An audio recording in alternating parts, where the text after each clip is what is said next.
Il décrypte pour vous les petites phrases des politiques. C'est Laurent Guimier dans Tout est dit. Bonjour Laurent. Bonjour Bruce. Ce matin, l'impatience des militants de l'UMP est partout. Et oui, depuis le meeting de François Hollande au Bourget, les militants et même les cadres du parti du président ont des fourmis dans les jambes. Il faut que Nicolas Sarkozy se lance. Allez, 7h54, LCI, le Charentais Dominique Bussereau réclame un geste, un petit geste. Je pense qu'il devra donner un signe pour que les choses s'organisent et qu'il y ait un message de mobilisation de l'ensemble de celles et ceux dont je fais partie qui se préparent à le soutenir avec conviction.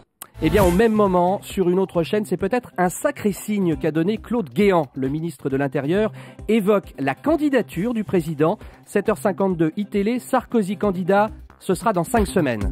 Ce serait raisonnable que le président engage sa campagne au début de mars. Et vous le pensez toujours depuis Et je le pense toujours. Je trouve effectivement que parmi les militants, parmi ceux qui soutiennent Nicolas Sarkozy, il y a une impatience d'entrer dans la campagne.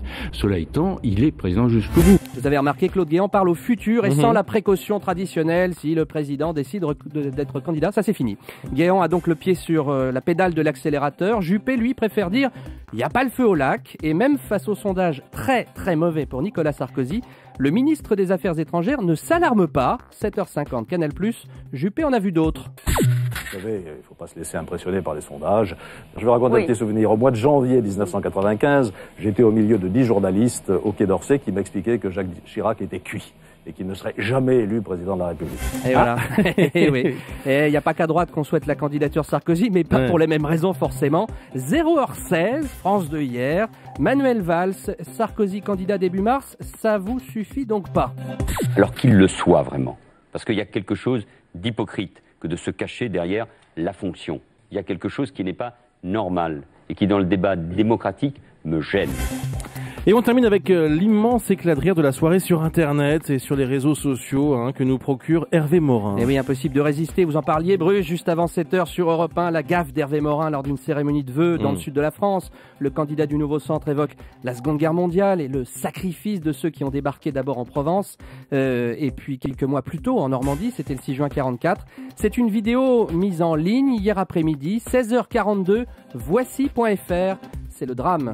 Vous qui avez vu tout près d'ici le débarquement de Provence, moi qui ai vu en Normandie le débarquement des Alliés, nous avons vécu des épreuves drôlement plus difficiles et terriblement plus difficiles que celles que nous avons à vivre aujourd'hui. Alors vous avez entendu, moi qui ai vu en Normandie le débarquement des Alliés, il est né en 61, c'est un peu compliqué. On comprend sans doute ce qu'il a voulu dire, les plaies du débarquement en Normandie, mais voilà, il faut bien le dire. Il est normand, il est normand, mais moi aussi je le suis, donc je comprends. Mais enfin bon, il est candidat, pas moi. Voilà, donc évidemment. Et vous êtes beaucoup plus vieux que lui surtout, c'est ça qu'il faut. Ah bah c'est gentil, non c'est juste parce que je suis fatigué, c'est un peu différent. Gros éclat de rire, comparaison avec le film Retour vers le futur, puis on l'a même vu à Don Rémy, et il y a un photomontage aussi où on le voit en parachutiste à Sainte-Mère-Église. Voilà. Oui, dans ces cas-là, ça y va. C'est le web, désolé, c'est comme ça. Merci Laurent Guimier. On peut dire une seule chose, c'est que Hervé Morin maintenant est littéralement entré dans l'histoire. Oui, bien joué. Allez. Je suis sûr qu'on va en reparler ce soir dans Déclic et Déclac à partir de 20h sur Europe 1 avec vous, David Abiker et Guy Birenbaum.